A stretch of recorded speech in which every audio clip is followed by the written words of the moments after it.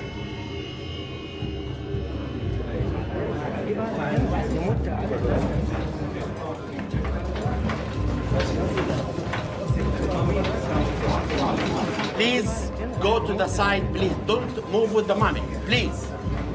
To protect the exposed mummy, its new resting place is a casket of nitrogen-filled plexiglass. And now, as he has uncovered King Tut's face, Zahi wants to uncover his story.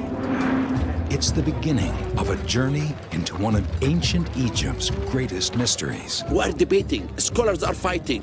Say, who's the father of Tutankhamun? No one knows. Who's the mother? No one knows. It seems incredible, but the identities of Tutankhamun's family are completely unknown. Discovered in 1922, King Tut's tomb is hailed as one of the great finds in archaeology.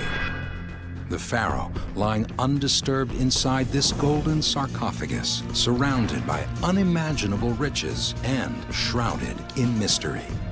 For 40 years, Zahi Hawass has pieced together the puzzles of ancient Egypt, and yet for all his experience, unlocking the secret of King Tut's family has always eluded him.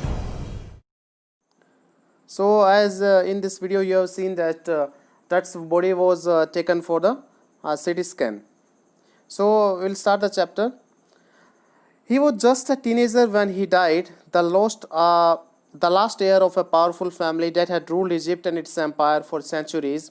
He was laid to rest, laden with gold, and eventually forgotten. So King Tut, when he died, he was just a teenager, and he was the last heir. He was the last ruler of a powerful family that had ruled Egypt and its empire for centuries, and he was laid to rest, means he was buried with gold and eventually forgotten. There is a custom in the Egypt, and there is a belief that there is life after death, so they bury the dead ones with a lot of things and with gold and the things which they think that would be needed in the afterlife. And the same was done to the Pharaoh boy, the Pharaoh king Tut also, and he was buried with all these things and gold, and eventually he was forgotten. I mean, nobody remembered him after his burial. Since the discovery of his tomb in 1922, the modern world has speculated about what happened to him, with murder being the most extreme possibility. And as I told you that there was an archaeologist whose name was Howard Carter, and he was pretty much interested in discovering the tomb of Tut. Tomb was a raised structure which was made around the, you can say, dead body, where the dead body was placed in Egypt. So Howard Carter was quite interested in discovering the tomb of Tut, and he eventually discovered in 1922 after a searching of 15 years. And after Howard Carter had discovered his tomb, the modern world speculated about what happened to him. The modern world started speculating, started guessing as to what had happened to that boy who was who died at the tender age of 18 or 19, with murder being the most extreme possibility. And people also started wondering whether he died a natural death or whether he was killed. So there were many speculations gaining the round. So now, leaving his tomb for the first time in almost 80 years, Tut has undergone a CT scan that offers new clues about his life and death. So initially, Howard Carter discovered his tomb, and he tried to know the details of his death and life, but he was unable to do so. And after 80 years, that means somewhere around in 2005, Tut's body was going to be CT scanned to reveal the mystery surrounding his life and death, and to provide precise data for an accurate forensic reconstruction of the boy's pharaoh. So students, pharaoh जो कहते हैं, pharaoh Egypt के अंदर ruler को कहा जाता था. और जो इस चैप्टर में जो मैं बात करने जा रहा हूँ, जो इजिप्ट का एक रूलर था, एक टीनेज रूलर था, जो कि एक पावरफुल डिनेस्टी, एक वंश एक चला आ रहा था, एक फैमिली कितने सालों से रूल कर रही थी इजिप्ट पे. तो उनका सबसे जो अंतिम उत्तराधिकारी था, जो लास्ट ईयर था, वो कौन था? टट था. एंड टट died when he was a teenager. और वो जब टीनेजर था तभी उसकी डेथ हो गई थी. और इजिप्ट के अंदर एक बिलीफ था कि वो डेड बॉडी को प्रिजर्व करके रखते थे. काफ़ी सामान वहाँ पे रखा जाता था जो ये मानते थे कि उनकी अगली ज़िंदगी में काम आएगा. और एक टोम क्या होता था, एक मकबरा जैसी स्ट्रक्चर एक बना दी जाती थी जहाँ पे डेड बॉडी को बरी किया जाता था. तो ऐसा ही टट के साथ भी हुआ. और 1922 में जो टट की टोम थी ना, उसको डिस्कवर किया गया, और एक आर्कियोलॉजिस्ट थे जिनका नाम था हावर्ड कार्टर. और उसके बाद क्या हुआ कि 2005 के अंदर उनकी बॉडी का सीटी स्कैन किया जाना था. और ये चैप्टर जो स्टार्ट हो रहा है वो उस दिन की बात है जब टट की बॉडी का 5 जनवरी 2005 at 6 PM when his body was being taken for CT scan. तो ये जो फोरेंसिक रिकंस्ट्रक्शन के लिए क्या यहाँ पे जो दिया हुआ है, फोरेंसिक आपको जैसे पता है कि एक साइंटिफिक वे से किसी चीज़ की स्टडी की जाती है, लीगल एस्पेक्ट से उसको कुछ एविडेंस देने के लिए या कुछ और उसके बारे में एक्सप्लोर करने के लिए. तो यही इस बॉयज फेरो के बारे में किया जाना था. An angry wind stirred up ghostly dust devils as King Tut was taken from his resting place in the ancient Egyptian cemetery known as the Valley of the Kings. तो कहते हैं कि जब सीटी स्कैन के लिए टट को जो the valley of the Kings जो थी, the valley of the Kings को किस चीज़ का नाम था? इजिप्ट के अंदर जो सेमेट्री थी, जो कब्रिस्तान था, उसे क्या नाम दिया गया था? The valley of the Kings. और उस जगह पे उसकी जो डेड बॉडी थी, जो मम्मी थी, मम्मी का मतलब क्या होता है? डेड बॉडी को जो प्रिजर्व करके रखा जाता था कि वो ख़राब ना हो, डेट इज़ कॉल्ड मम्मी. तो उसकी जो मम्मी थी टट की, वैली ऑफ द किंग्स के अंदर वो रेस्ट कर रही थी अपने रेस्टिंग प्लेस में जहाँ उसे दफनाया गया था. तो जैसे ही उसे ले जाया गया उस रेस्टिंग प्लेस से, उसकी कब्र से उसे ले जाया जा रहा था सीटी स्कैन के लिए, तो अचानक से जैसे ऐसा लगा कि हवाएं क्या हो गई है, गुस्सा हो गई हो, और उन्होंने जो आंधियों के बवंडर, जैसे कि कोई राक्षस हो, इस तरह के बवंडर उन्होंने खड़े कर दिए थे. हवाएं इस तरह से चलने लगी थी. Dark bellied clouds had scudded across the desert sky all day and now were revealing the stars in cascade grey. तो कहते हैं कि सुबह से ही क्या हो रहा था जी, उस डेजर्ट स्काई के अंदर, मतलब रेगिस्तान के अंदर था ये कब्रिस्तान, ठीक है, वहाँ पे क्या था? काले काले जो बड़े बड़े बादल जो थे वो स्कडिंग कर रहे थे. स्कडिंग का मतलब स्विफ्टली वो इधर उधर मूव कर रहे थे बड़ी तेज़ी से. और अब उन्होंने क्या कर लिया था, जो स्टार्स थे आसमान में, जो सितारे थे, उन पे उन्होंने एक ग्रे कलर का एक पर्दा सा डाल दिया था, जैसे एक ऐश का कलर होता है, सुरमई जो रंग का, उन्होंने एक पर्दा सा डाल दिया था. It was 6 PM on 5 January 2005. और ये बात किस दिन की थी, कब सीटी स्कैन होने जा रहा था टट की बॉडी का? 5 जनवरी 2005 को 6 बजे के करीब। The world's most famous mummy glided head first into the CT scanner brought here to probe the lingering medical mysteries of the little understood young ruler who died more than 300 years ago। तो जो world की सबसे famous जो mummy थी, क्योंकि देखिए ये एक पावरफुल डिनेस्टी का लास्ट रूलर था और उसकी डेथ भी अनएक्सपेक्टेड तरीके से हुई, तो लोगों का बड़ा इंटरेस्ट, बड़ा क्यूरियोसिटी थी टट के बारे में जानने में कि कैसे उसकी डेथ हुई। तो उसकी बॉडी को जो है सीटी स्कैनर मशीन के अंदर ले जाया गया। सबसे पहले उसका जो सिर है, ग्लाइडेड हेड फर्स्ट का मतलब क्या हुआ कि उसका सिर जो है मशीन के अंदर गया। वो इसलिए सीटी स्कैन किया जा रहा था ताकि प्रोब किया जा सके, सर्च किया जा सके जो लिंगरिंग मेडिकल मिस्ट्रीज थी। लिंगरिंग का मतलब आज तक जिनका सोल्यूशन नहीं हुआ था, जो अभी भी मतलब अनसोल्ड थी, ऐसी मेडिकल मिस्ट्रीज उस छोटे से यंग रूलर से रिलेटेड जिसकी मौत आज से 3300 साल पहले हो गई थी। All afternoon, the usual line of tourists from around the world had descended into the cramped rock-cut tomb, some 26 feet underground, to pay their respects. तो जब लोगों को पता चला कि आज सीटी स्कैन होना है टट का, तो पूरी दोपहर भर दुनिया भर से आए हुए जो टूरिस्ट की एक लंबी कतार लगी थी, वो लोग क्या कर रहे थे, उस तंग से एक चट्टान को काट के बनाया हुआ जो टोम था, जो रेस स्ट्रक्चर थी, जैसे मैंने आपको बताया कि जो बरेल प्लेस होता है उसके ऊपर एक स्ट्रक्चर कोई एक बना दिया जाता था, एक मकबरा।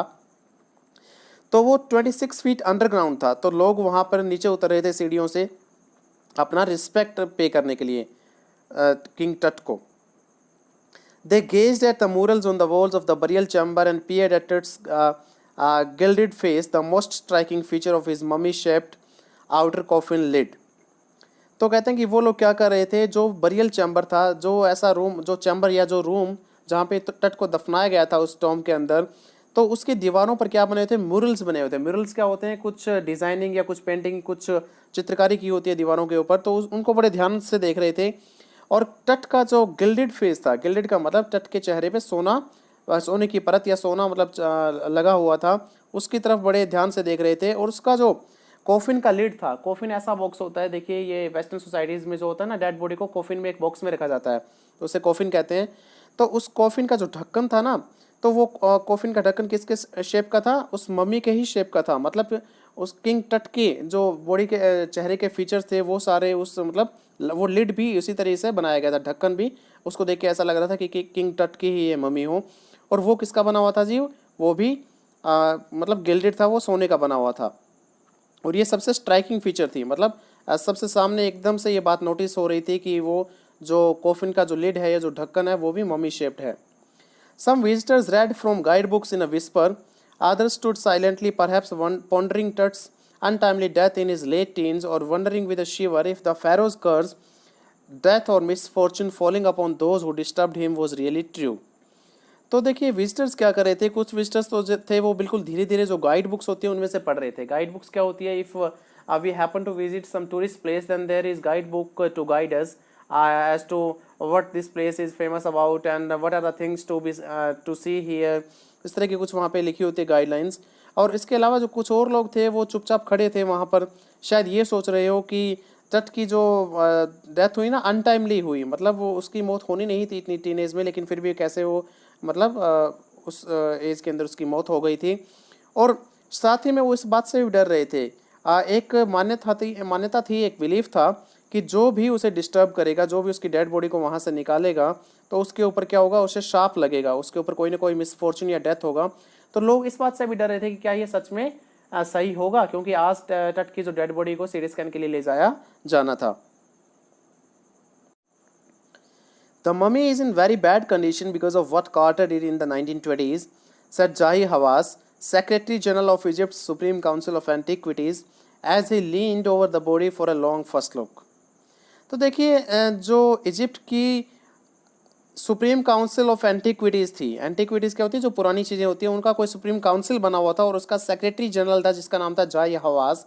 तो वो क्या कहते हैं, उस टाइम वो मौजूद होंगे जब ये सीटी स्कैन हो रहा था, तो वो कहते हैं कि जो हार्वर्ड कार्टर ने 1920 में किया ना, 1920s में मतलब 1922 में इस मम्मी के साथ, इस डेड बॉडी के साथ जो भी उसने किया, इसके कारण इसकी कंडीशन आज बहुत बैड हो गई है। तो देखिए क्या किया होगा हार्वर्ड कार्टर ने, विल रीड। तो वो क्या करता है, वो एक मतलब उस डेड बॉडी के ऊपर झुकता है और अच्छे तरीके से एक मतलब उसे देखता है, जो मम्मी थी टट की। Carter, Howard Carter, that is was the British archaeologist who in 1922 discovered Tut's tomb after years of futile searching। तो जी हावर्ड कार्टर कौन था? एक ब्रिटिश आर्कियोलॉजिस्ट था। आर्कियोलॉजिस्ट वो लोग होते हैं मतलब इस तरह की पुरानी चीज़ें, एंटिक जो चीज़ें होती हैं उनको एक्सप्लोर करते हैं, उनको सर्च करते हैं। तो उसने 1922 के अंदर डिस्कवर किया था टट के टोम को, इसके मकबरे को, और काफ़ी सालों तक उसने व्यर्थ में ही सर्चिंग की थी, फ्यूटाइल सर्चिंग की थी, लेकिन उसके बाद उसे कामयाबी मिली थी और वो सच में टट के टोम को ढूंढ पाया था। इट्स कंटेंट्स दो हैस्टिली रैंसैक्ड इन एंटिक्विटी वर सरप्राइजिंगली कंप्लीट। देखिए इसके जो कंटेंट्स थे, कंटेंट्स का मतलब जो भी चीज़ें साथ में दफनाई गई थी टट के, वो उनको बड़े बुरे तरीके से रैंसैक किया गया था। रैंसैक क्या होता है जी? किसी चीज़ को अस्त व्यस्त कर देना। जैसे चोर चोरी करने आते हैं तो सामान को इधर उधर फेंक देते हैं, तलाशी लेते हैं या डिस्ट्रॉय कर देते हैं, तो वो रैंसैकिंग कहलाता है। मतलब एक आप ये कह सकते हैं कि जल्दबाजी में तलाशी करके चीज़ों को इधर उधर बिखेर देना। लेकिन आज भी उसके जो कंटेंट थे वो क्या थे? कंप्लीट थे, और ये एक सरप्राइजिंग बात थी, एक सरप्राइजिंग था काफ़ी ये। They remain the richest royal collection ever found and have become part of the pharaoh's legend। तो कहता है कि आज तक जितने भी टोम को, रॉयल टोम्स जो होती हैं, मतलब जो शाही लोगों की जो मकबरे हैं, उनको डिस्कवर किया गया है और उनमें से जो ये चीज़ें ढूंढी गई है, तो सबसे आज तक सबसे ज़्यादा जो रॉयल कलेक्शन मिला है, सबसे बढ़िया जो मिला है कलेक्शन, वो टट की टोम में मिला है। और वो फ़ैरो की लेजेंड का भी हिस्सा बन गए हैं। फ़ैरो की लेजेंड क्या होती है? कहानियाँ होती है फ़ैरो के जीवन से रिलेटेड, जो बच्चों को सुनाई जाती है। तो कहते हैं कि उन कहानियों का हिस्सा भी वो चीज़ें बन गई है, क्योंकि वो एक प्रमाण है उस बात का कि वो चीज़ें सच में दफनाई गई थी। और अब जब उनसे रिलेटेड कहानियां बनती है तो उनमें भी उन चीज़ों का जिक्र होता है। Stunning artefacts in gold, their eternal brilliance meant to guarantee resurrection, caused a sensation at the time of the discovery and still get the most attention। कहता है कि जो सोने से बने हुए आर्टिफैक्ट्स थे, स्टनिंग थे, जो चकाचौंध करने वाले, हैरान कर देने वाले, आर्टिफैक्ट्स का मतलब हाथ से बनी हुई चीज़ें, और उनकी इटर्नल ब्रिलियंस, जो उनकी चमक थी, ऐसी चमक थी जैसे शाश्वत चमक कहते हैं, जो कभी भी वहाँ से गायब नहीं होगी। तो वो इस बात का प्रमाण थी कि इस पुनर्जन्म होता है, मतलब वो ब्रिलियंस थी, वो चमक बरकरार थी, इसका मतलब पुनर्जन्म होता है। और जब इसको डिस्कवर किया गया था 1922 में, तो इस चीज़ ने क्या कर दिया था? एक तहलका सा मचा दिया था कि वो इतनी सारी चीज़ें, गोल्ड का सामान और ये सब चीज़ें अच्छी यू कैन से कि ब्रिलियंस, इटर्नल ब्रिलियंस के साथ मिली है, एक शानदार चमक के साथ मिली है। मतलब आज भी वो वैसे की वैसे ही है। और आज भी उन चीज़ों को जब कोई टट के टोम पे जाता है तो उन सभी चीज़ों को वो चीज़ें ध्यान आकर्षित करती है। But Tut was also buried with everyday things he would want in the afterlife, board games, a bronze razor, linen undergarments, cases of food and wine. लेकिन टट के साथ सोना ही नहीं दफनाया गया, उसके साथ वो सब चीज़ें भी दफनाई गई जो उन लोगों के अकॉर्डिंग उसे आफ्टर लाइफ में चाहिएगी।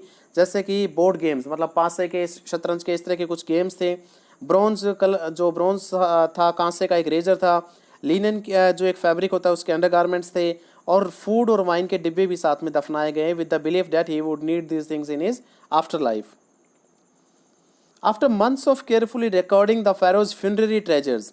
फ्यूनररी ट्रेजर्स का मतलब क्या होता है? फ्यूनरल क्या होता है? दाह संस्कार। तो फ्यूनररी ट्रेजर्स का मतलब जब उनका दाह संस्कार किया गया, उन्हें दफनाया गया, उसके उस टाइम के जो चीज़ें दफनाई गई थी, वो जो चीज़ें उन्हें खजाना कहा गया, उन्हें फ्यूनररी ट्रेजर्स कहा गया है। तो कहता है कि जो फ़ैरो है, फ़ैरो का मतलब जो इजिप्ट का किंग या टट की जो बात हो रही है, उसके जो फ्यूनररी ट्रेजर था उन्हें मंथ्स तक क्या किया गया? रिकॉर्ड किया गया। मतलब क्या क्या चीज़ें मिली, एक महीने तक उन चीज़ों को रिकॉर्ड किया गया, मतलब काफ़ी चीज़ें वहाँ पे मिली थी। Carter began investigating his 3 nested coffins. तो जो चीज़ें यहाँ पे मिली उनको रिकॉर्ड किया गया, मंथ्स, महीनों उसमें लगे। उसके बाद कार्टर ने क्या किया जी? उसका जो नेस्टेड कॉफिन्स थे, कॉफिन्स का मतलब क्या है? जो डिब्बे जिनके अंदर डेड बॉडी रखी गई थी। और नेस्टेड का मतलब जी एक डिब्बे के अंदर दूसरा डिब्बा और दूसरे डिब्बे के अंदर फिर एक और डिब्बा, इस तरीके से डिब्बे जब रखे जाते हैं तो उसे कॉल्ड नेस्टेड कॉफिन्स। तो कार्टर ने क्या किया? हार्वर्ड कार्टर ने 1922 के अंदर, ये देखिए ये पहले की स्टोरी बताई जा रही है, अब 2005 में तो सिटी स्कैन होने वाला है, बट एक फ्लैशबैक में हम चले गए हैं और पहले 1922 में इस डेड बॉडी के साथ क्या हुआ था उसके बारे में बताया जा रहा है। तो कहता है कि उसने इन कॉफिन्स की जो डिब्बे थे, जिनके अंदर जो ताबूत जिन्हें बोला जाता है, जिनके अंदर डेड बॉडी रखी गई थी, तो उनको इन्वेस्टिगेट करना स्टार्ट कर दिया कार्टर ने। Opening the first he found a shroud adorned with the garlands of willow and olive leaves, wild celery, lotus petals and cornflowers, the faded evidence of a burial in March or April। तो पहला जब coffin उसने खोला तो उसके अंदर उसे क्या मिला? एक कफन मिला। श्राउड होता है कफन, और वहाँ पे एक माला थी जिसके अंदर जो उसे सजाने के लिए रखी गई थी, मतलब कफन के ऊपर। और वो माला किस किस पत्तों से बनी हुई थी? विलो और ऑलिव के लीव से।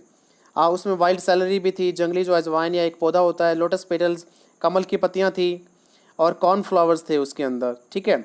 विलो ट्री एक सॉफ्ट वुड होती है जिसके क्रिकेट के बैट्स भी बनते हैं, तो कहते हैं कि उनकी पत्तियों की भी माला, ओलिव और उनकी विलो की पत्तियों की माला वहाँ पे बनी हुई थी। और वो चीज़ें ये दिखा रही थी कि वो पौधे किस टाइम होते रहे होंगे, मार्च या अप्रैल में। तो कहते हैं कि ये एक फेडेड सा एविडेंस था, वो एक हल्का सा एविडेंस था इस बात का कि जो ये दफनाया गया होगा उन्हें मार्च या अप्रैल में दफनाया होगा, क्योंकि तभी वो पत्तियाँ मिल सकती थी फ्रेश जो थी। When he finally reached the mummy, though he ran into trouble. और जब हावर्ड कार्टर वो ताबूत या वो जो डिब्बे कॉफिन्स थे उनको खोलता चला गया, और लास्ट में जब वो मम्मी तक पहुंचा तो एक मुसीबत उसके सामने आई। The ritual resins had hardened, cementing touch to the bottom of his solid gold coffin. जो एक रीति रिवाज के तौर पे वहाँ पे रेजिन्स डाला जाता था। रेजिन्स क्या होता था कि एक स्टिकी सब्सटेंस होता था, चिपचिपा सा कोई सब्सटेंस होता था, वो उनकी बरियल के दौरान डाला जाता था। वो अब हार्ड हो गया था, और जो तट की जो बॉडी थी वो अब उसके जो गोल्ड का कॉफिन था सबसे अंदर वाला, उसके साथ चिपक गई थी उस रेजिन्स के कारण, क्योंकि वो स्टिकी सब्सटेंस था। No amount of legitimate force could move them, Carter wrote later, what was to be done. तो कार्टर खुद अपने इन बातों को जब रिकॉर्ड करता है, बाद में लिखता है, तो उसने बताया है ये कि जितनी भी अमाउंट की मैं लेजिटिमेट फोर्स लगाऊं उसको अलग करने की, मतलब मैंने बड़ी कोशिशें की, जो वो रेजिन से वो बॉडी चिपक गई थी कॉफिन से, तो मैंने एक लेजिटिमेट फोर्स लगाई। लेजिटिमेट का मतलब जितनी वो उस ओकेजन पे या उस सिचुएशन में लगानी चाहिए थी उतनी फोर्स लगाई, लेकिन उससे कुछ भी नहीं हुआ। तो कहते हैं कि मैंने सोचा कि क्या किया जाए अब। The sun can beat down like a hammer this far south in Egypt, and Carter tried to use it to loosen the resins. तो कार्टर के दिमाग में एक आइडिया आया कि इजिप्ट के इस तरफ साउथ के अंदर बड़ी गर्मी पड़ती है, सूरज बड़ी तेज़ी से चमकता है। तो कार्टर ने क्या किया कि क्यों ना मैं धूप का फ़ायदा उठाऊं और धूप में इन डिब्बों को रख दूं, ताकि ये रेजिन्स जो है वो हार्ड से क्या हो जाए, थोड़े सॉफ्ट हो जाए, और उसके बाद इस बॉडी से ये कॉफिन अलग हो जाए। For several hours he set the mummy outside in blazing sunshine that heated it to 149 degrees Fahrenheit.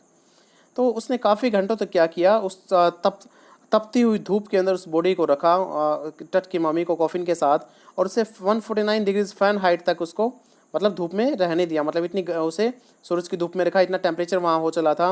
Nothing burst, लेकिन कुछ भी नहीं हुआ, वो बॉडी उसके साथ ज्यों की त्यों उस कॉफिन से चिपकी रही। He reported with scientific detachment that the consolidated material had to be chiseled away from beneath the limbs and trunk before it was possible to raise the king's remains. तो उसने क्या किया जी, एक साइंटिफिक डिटैचमेंट के साथ, उसने कोई मतलब लगाव नहीं दिखाया। एक जिस तरह से साइंटिस्ट अपनी डिस्कवरी में मशगूल रहते हैं, तो उस तरीके से उसने भी बताया कि मेरे पास और कोई दूसरा रास्ता नहीं था। मैंने क्या किया, मैंने जो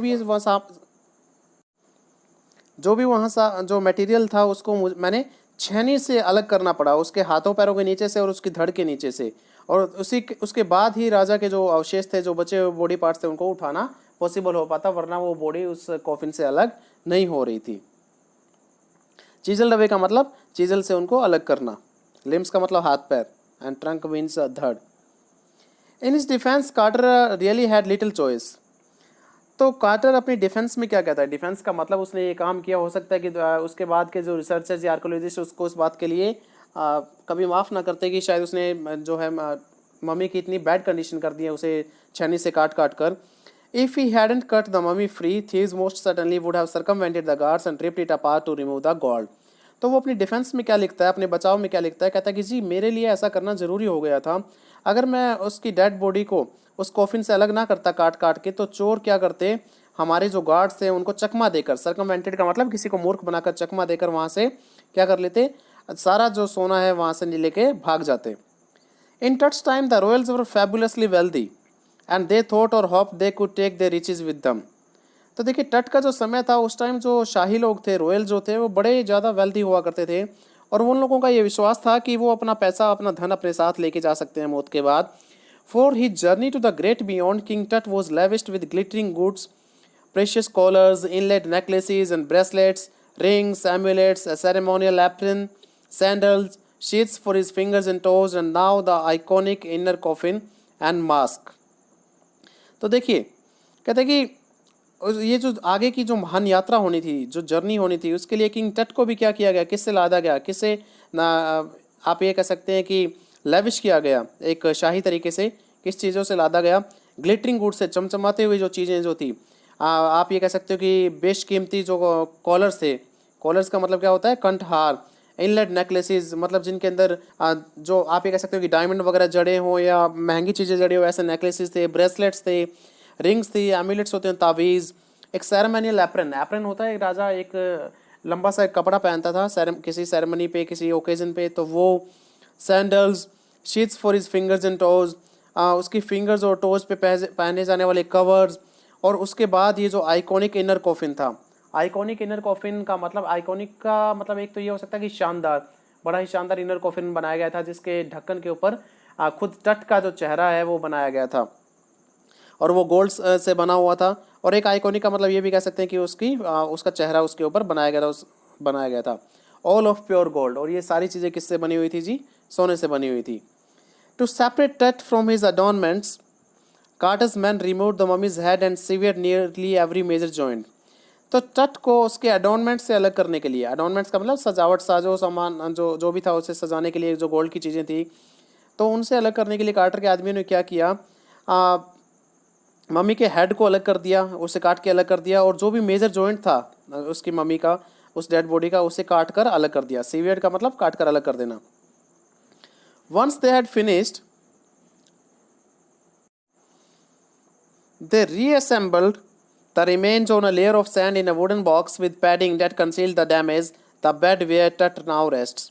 और उसके बाद उन लोगों ने क्या किया जी, ऐसा जब उन्होंने बॉडी को काट करके अलग कर लिया, उस कॉफिन से उठा लिया, तो उन्होंने क्या किया, एक वुडन बॉक्स में सैंड डालकर उसके ऊपर कुछ एक पैडिंग सी बिछाई, कुछ गद्दियाँ सी बिछाई, उसके ऊपर उस बॉडी पार्ट्स को फिर से उन्होंने रख दिया, ताकि वो जो डैमेज उन्होंने किया था वो छुपाया जा सके, कंसील किया जा सके। और वहीं पर उसके बाद जो टट की बॉडी जो है वो रेस्ट कर रही है उसी बेड के अंदर। तभी जो जाई हवास है, वो कहते हैं कि जो 1922 के अंदर जो कार्टर ने किया, उसके कारण जो बॉडी है वो बड़ी बैड कंडीशन में, जो हमने पहले पढ़ा, मतलब हावर्ड कार्टर ने क्या किया था, बॉडी को काट कर अलग कर दिया था, हर एक जॉइंट को अलग अलग कर दिया था, और उसके बाद उसने वापस उसे असेंबल करके रखा था। Archaeology has changed substantially in the intervening decades, focusing less on treasure and more on the fascinating details of life and intriguing mysteries of death। तो कहते हैं कि आर्कियोलॉजी जो है, पुरातत्व विभाग जो है, जो पुरानी चीज़ों को एक्सप्लोर करता है, उनके बारे में स्टडी करता है, तो कहते हैं कि वो काफ़ी चेंज हो गया है, सब्सटेंशियली चेंज हो गया है, जो इन दशकों के अंदर 1922 से 2005 का जो सफ़र था, या उसके बाद के कुछ दशकों तक, मतलब आर्कियोलॉजी चेंज हो गया है। पहले आर्कियोलॉजी किस बात पे फोकस करता था कि कहीं कोई ट्रेजर वगैरह मिल जाए, लेकिन आजकल जो फोकस रहता है वो ज़िंदगी और मौत से जुड़े हुए रहस्यों को उजागर करने का फोकस रहता है। जो फैसिनेटिंग डिटेल्स होती है, फैसिनेटिंग का मतलब ऐसे डिटेल जो हमें अट्रैक्ट करती है, जिनके बारे में हम जानने को उत्सुक रहते हैं। और इंट्रीगिंग मिस्ट्रीज़ भी वही होती है जो हमें इंट्रीग करती है, मतलब हम उसके लिए क्यूरियस होते हैं उन मिस्ट्रीज़ को सोल्व करने के लिए। It also uses more sophisticated tools including medical technology. और आजकल देखिए एडवांसमेंट भी हो गया टेक्नोलॉजी के अंदर, और आर्कियोलॉजी भी क्या करती है, अपनी टेक्नोलॉजी को उन्होंने भी अपग्रेड किया है। वो अब सोफिस्टिकेटेड का मतलब काफ़ी complex tools and technology use करने लगे हैं। मेडिकल टेक्नोलॉजी भी अपने आर्कियोलॉजी में वो यूज़ करने लगे हैं। In 1968, more than 40 years after Carter's discovery, an anatomy professor x-rayed the mummy and revealed a startling fact. Beneath the resin that cakes his chest, his breastbone and front ribs are missing. तो देखिए 1922 के बाद क्या हुआ जी, 1968 के अंदर 40 साल बाद, जो 40 साल से भी ज़्यादा साल बीत गए थे कार्टर की डिस्कवरी के, उसके बाद क्या था, एक एनाटमी के जो प्रोफेसर थे, एनाटमी क्या होती है, जो बॉडी स्ट्रक्चर होती है, उसके प्रोफेसर थे, उन्होंने क्या किया, मम्मी का एक्सरे किया था, क्योंकि एक्सरे की टेक्निक आ गई थी 1968 तक। और उन्होंने एक स्टार्टलिंग फैक्ट रिवील किया, एक चौंका देने वाला तथ्य सामने लेके आए। वो कहते हैं कि जो स्टिकी सब्सटेंस था, जो रेजिन था ना, जो उसकी चेस्ट के ऊपर केक का मतलब जिसकी पपड़ी बन गई थी हार्ड होके, कहते हैं कि उस जगह से स्कैन में ये पाया गया कि उनकी जो ब्रेस्ट बोन है, जो चेस्ट की हड्डियां हैं और सामने की जो पसलियां हैं, वो मिसिंग है।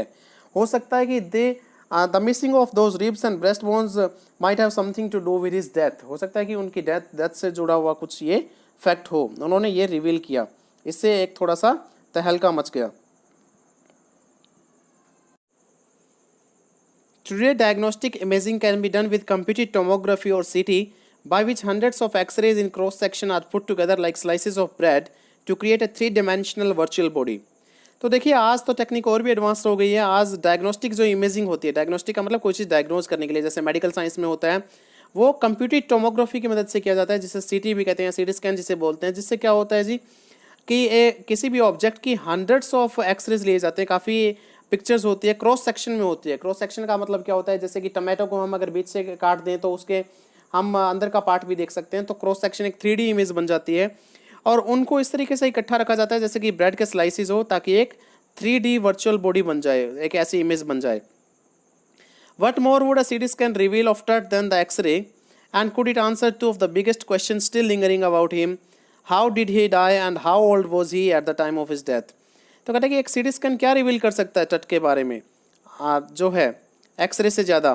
क्या ये दो सबसे बड़े रहस्य उसकी मौत से जुड़े हुए, जो आज भी जिनका आंसर नहीं मिला है कि वो कितने साल का था जब उसकी मौत हुई और कैसे उसकी मौत हुई, क्या इन दोनों रहस्यों का जवाब मिल जाएगा CT स्कैन के बाद?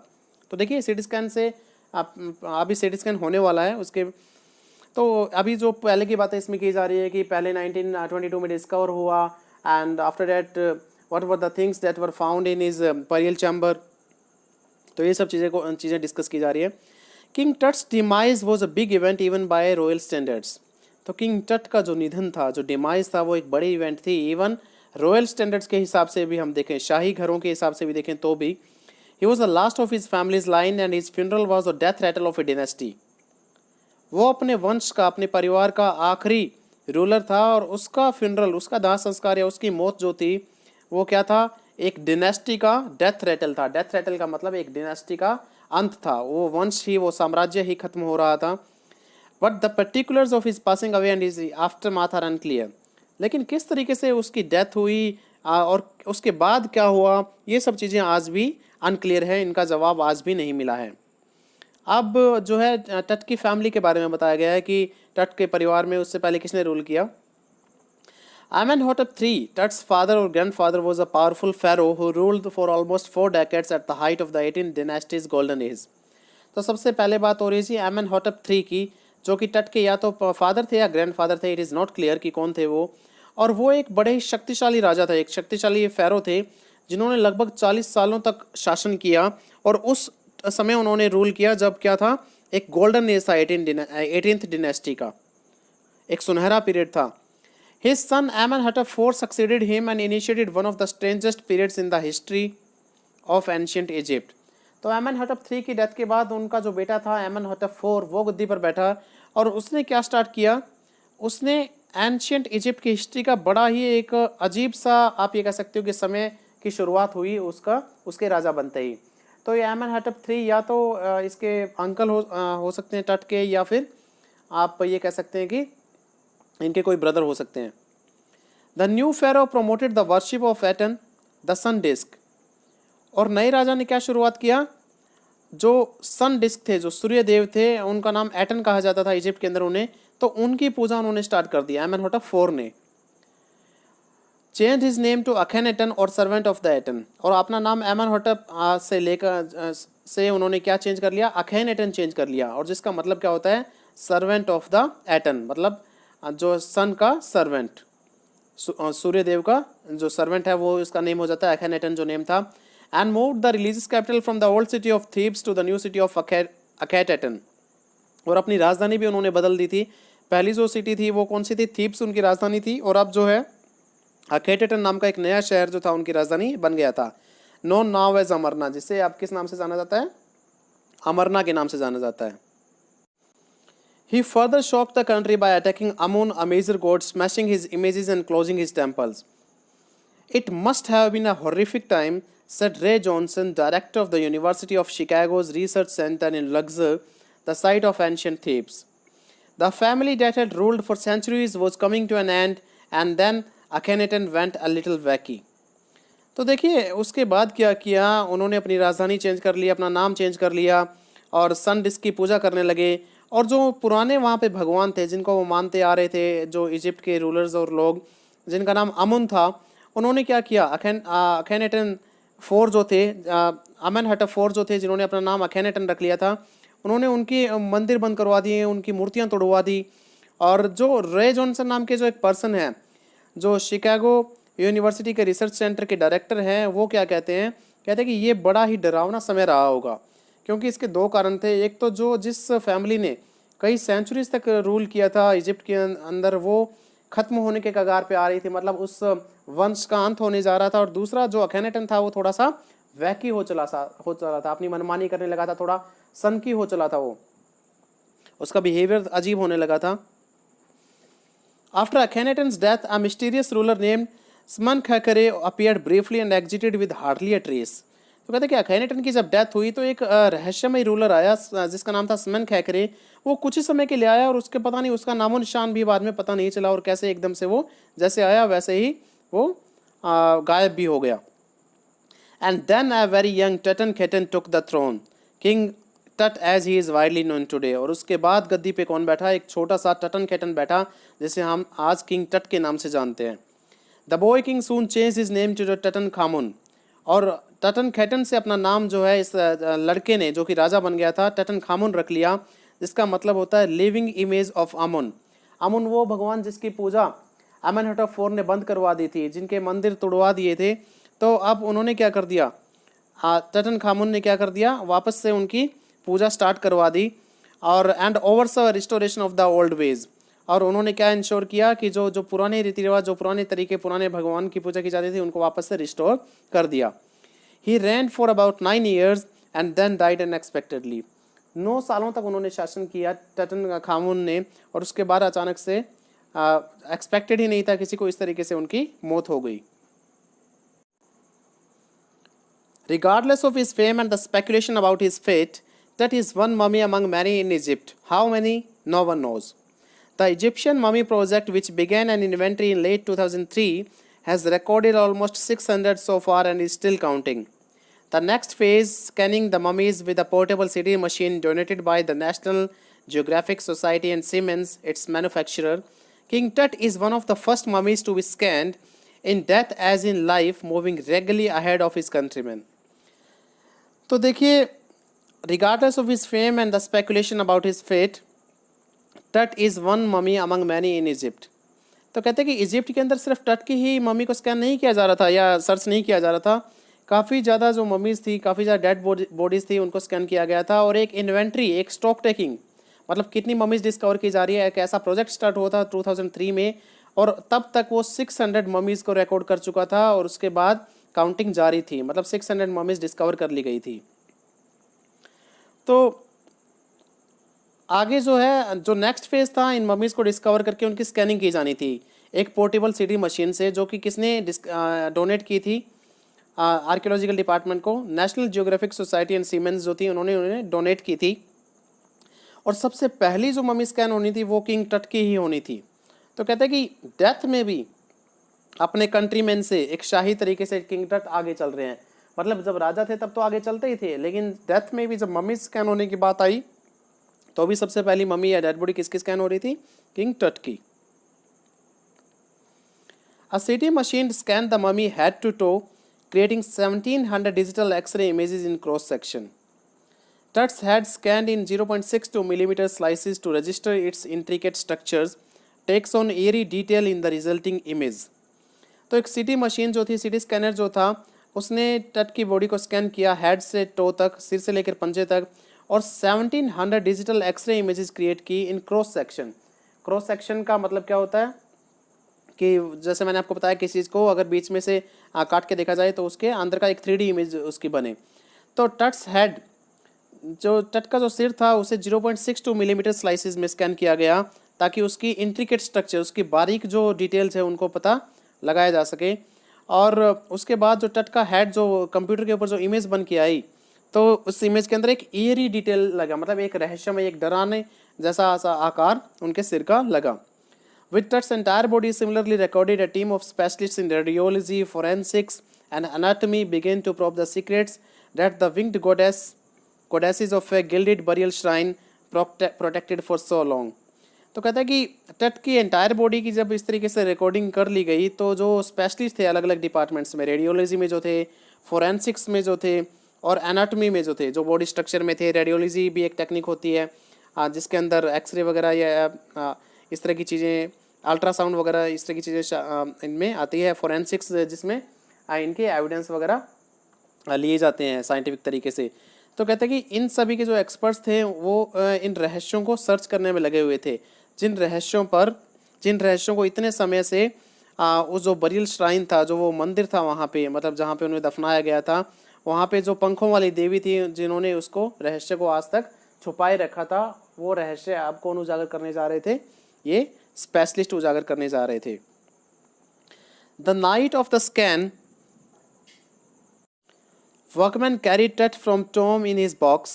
Like pall bearers, they climbed a ramp and a flight of stairs into the swirling sand outside, then rose on a hydraulic lift into the trailer that held the scanner. तो जिस रात scan होने जा रहा था, जो workman थे उन्होंने क्या किया, टट को उठाया उसकी टॉम से उसके बॉक्स के अंदर, और जैसे पाल बेयरर्स होते हैं, जैसे कि ताबूत उठाने वाले लोग होते हैं, उसको कंधे पे ले जाने वाले, वैसे ही बनकर वो लोग रैंप के ऊपर चढ़े, जो एक स्ट्रक्चर होता है स्टीप ऊपर चढ़ने के लिए। और उसके बाद सीढ़ियों से होते हुए वो कहाँ आ गए? बाहर जो रेत के बाउंडर थे उसके अंदर वो आ गए। और उसके बाद वो लोग एक हाइड्रोलिक लिफ्ट से होते हुए एक ट्रेलर के अंदर उसे ले गए, जिसके अंदर एक स्कैनर रखा हुआ था। एक पोर्टेबल स्कैनर था ये, सिटी स्कैनर जो था, जो कि ट्रेलर के अंदर था। और हाइड्रोलिक लिफ्ट एक ऐसी लिफ्ट होती है जो वाटर के प्रेशर के कारण चलती है। 20 minutes later, 2 men emerged, sprinted for an office nearby and returned with a pair of white plastic fans. 20 minute के बाद क्या हुआ जी? 2 आदमी एकदम से बाहर आए और दौड़ते हुए, स्प्रिंटेड का मतलब दौड़ते हुए गए पास ही के एक ऑफिस में, और एक वाइट प्लास्टिक फैंस का एक पेयर लेके आए। 2 वाइट प्लास्टिक फैंस लेके आए। The $1 million scanner had quit because of a sand in a cooler fan, curse of the pharaoh, joked a guard nervously. तो देखिए वहाँ पे मिट्टी उड़ रही थी, और वो मिट्टी जो थी उस सीटी स्कैन मशीन का जो कूलर था उसके पंखे में चली गई थी, जिससे वो काम करना बंद कर गया था। $1 million स्कैनर जो था, बड़ा महंगा स्कैनर था। तो एक जो गार्ड था वहाँ पे, उसने नर्वसली एक मजाक कर दिया, कहता कि शायद ये फेरो का श्राप है, क्योंकि ये कहा गया था कि जो भी उसकी डेड बॉडी को डिस्टर्ब करेगा तो उसे श्राप लगेगा और उसकी डेथ भी हो सकती है। तो एक गार्ड ने वहाँ पे मजाक किया ये। Eventually, the substitute fans worked well enough to finish the procedure. After checking that no data had been lost, the technicians turned Tut over to the workmen, who carried him back to his tomb.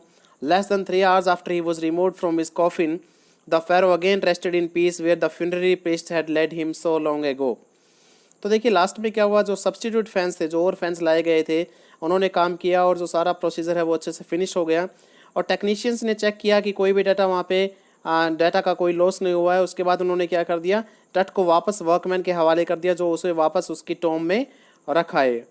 तो just 3 घंटे के अंदर अंदर वापस टट को उसके coffin में, उसकी टॉम में रख दिया गया, जहाँ पर उसे उसकी मौत के टाइम जो पुजारी थे, फ्यूनररी प्रिस्ट जो थे, जो उसके दाह संस्कार में जो पुजारी आए थे, उन्होंने जहाँ पे उसे लेटाया था, उसी जगह पे उसे 3 घंटे के अंदर वापस सीटी स्कैन करके वापस रख दिया गया। Back in the trailer, a technician pulled up astonishing images of Tut on a computer screen. A grey head took shape from a scattering of pixels, and the technician spun and tilted it in every direction. तो जो trailer था जिसके अंदर सीटी scanner रखा हुआ था, तो एक टेक्नीशियन ने क्या किया, बड़ी ही अचंभित कर देने वाली जो कुछ इमेजेस थी वो कंप्यूटर स्क्रीन पे जनरेट की टट की। सबसे पहले तो कुछ पिक्सल्स स्कैटर हुए और उनसे एक हेड का फॉर्मेशन हुआ, एक ग्रे कलर का हेड ने शेप लिया वहाँ पे कंप्यूटर स्क्रीन पर। टेक्नीशियन ने उसे घुमाया और उसे टिल्ट किया, थोड़ा सा टेढ़ा किया हर एक डायरेक्शन के अंदर। उसके बाद neck vertebrae appeared as clearly as in an anatomic class, और जैसे कि किसी एनाटॉमी की क्लास में बच्चों को दिखाया जाता है नेक वर्टिब्रे, जो रीढ़ की हड्डी होती है और नेक के पास से, तो वैसे ही उसकी स्ट्रक्चर भी बिल्कुल साफ स्क्रीन पे दिखाई दी। Other images revealed a hand, several views of the rib cage and a trans section of the skull. और इमेजेस में क्या दिखाया गया, टट का हाथ दिखाया गया, उसकी पसलियों की काफ़ी इमेजेस दिखाई गई और उसकी खोपड़ी का भी एक ट्रांससेक्शन दिखाया गया। ट्रांससेक्शन का मतलब अंदर के पार्ट का structure. But for now the pressure was of, लेकिन अब जो प्रेशर जो था जाई हवास पे इस प्रोजेक्ट को कंप्लीट करने का, सीटी स्कैन को कंप्लीट करने का, वो अब नहीं रहा था। Sitting back in his chair, Zahi Hawass smiled, visibly relieved that nothing had gone seriously wrong. अपनी चेयर में बैठे बैठे जाई हवास जो है वो स्माइल करते हैं और कहते हैं वो काफ़ी उनके चेहरे पर रिलीफ देखा जा सकता था और कहते हैं कि कुछ भी गलत नहीं हुआ है। I didn't sleep last night, not for a second, he said. I was so worried, but now I think I'll go and sleep. कहता है कि पिछली रात मैं सो नहीं पाया एक सेकंड के लिए भी, मैं बहुत ज़्यादा चिंतित था, लेकिन अभी मुझे लगता है कि मुझे जाकर सो जाना चाहिए। वो वरीड इस तरीके से थे, एक तो 1922 में जो हार्वर्ड कार्टर ने किया था, तो शायद कि उसके बाद जो है ये बॉडी सही प्रिजर्व है या नहीं है, ठीक है, और सेकेंडली जो है कि क्या इसका सीटी स्कैन सही तरीके से हो पाएगा या नहीं हो पाएगा। By the time we left the trailer descending the metal stairs to the sandy ground, the wind had stopped. तो कहता है कि जिस टाइम हम उस ट्रेलर से बाहर आए, मेटल स्टेयर से नीचे उतरते हुए उस रेतीले मैदान पर आए, तो हवा जो है वो रुक चुकी थी अब। The winter air lay cold and still like death itself in the valley of the departed. और जो सर्दियों की जो हवा थी वो बिल्कुल ठंडी लग रही थी, बिल्कुल शांत स्थिर लग रही थी, मौत की तरह इस डिपार्टेड लोगों की वैली में। डिपार्टेड का मतलब जो नहीं रहे जो लोग, उनकी जो आप ये कह सकते हो कि जो डेड लोग हैं उनकी जो वैली थी ना, उसके अंदर हवा भी मौत की तरह ठंडी और शांत लग रही थी। Just above the entrance to Tut's tomb stood Orion, the constellation that the ancient Egyptians knew as the soul of Osiris, the god of afterlife, watching over the boy king. और जो टट का जो टॉम था उसके entrance पे, उसका जो गेट था, उसके बिल्कुल ऊपर ओरियन था। ओरियन एक कॉन्स्टलेशन था इजिप्ट लोगों के according. Constellation means a group of stars, जिसे पुराने जो इजिप्शियन ये मानते थे कि वो ओसिरिस जो भगवान है उनका, जो कि मौत के बाद का देवता है, आफ्टर लाइफ जो होता है, पुनर्जन्म का देवता है ओसिरिस, उसकी आत्मा मानते थे उसे। ओरियन जो कॉन्स्टलेशन था, और वो आज तट के टॉम के बिल्कुल ऊपर खड़ा था। ऐसा लग रहा था जैसे कि उस बॉय किंग को, जो बॉय किंग बना था, जो लड़का ही था तभी उसे राजा बना दिया गया, टट जैसे उसकी रखवाली कर रहा हो, उसकी निगरानी कर रहा हो, उसे देख रहा हो। So this was your chapter discovering टट, द सागा कंटिन्यूज।